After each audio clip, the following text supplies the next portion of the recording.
This is a garden I built 4 years ago, and it's mainly it's a piece of um, container. It's an old container that used to hold styrofoam that held a wharf afloat, and I turned it over and I filled it full of all the stuff that I dredged off the beach because there was lots of leaves and branches, and I hadn't tended to the beach area for quite a while. So I just threw it all into this container.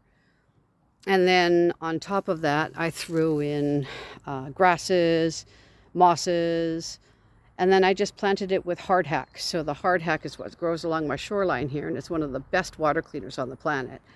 And it will grow in any, like I can just break a branch off as long as there's a little bit of a red root on it and stuff it in, it'll grow.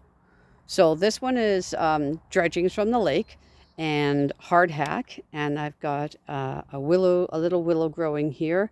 I've got some red dogwood in there. I've got another willow on the side there.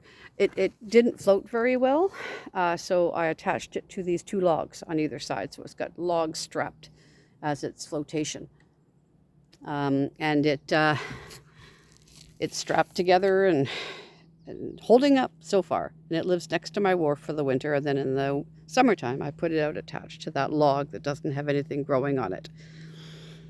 So it's got a cattail there. You can see the dead cattail. There's baby cattails, two of them coming up beside that dead cattail. Over the dead cattail there, I've got another one coming up next to it. I planted some sweet peas and some nasturtiums on this just to see if I could grow flowers because I thought it would be pretty.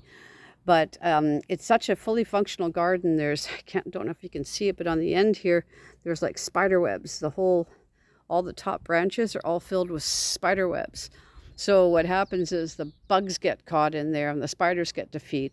And the bugs are attracted to the garden because it's greenery above the water. And then the swallows can swoop down and eat the bugs too. So my garden's become this little ecosystem. It's so cool the way just planting something attracts the bugs, the spiders, the birds.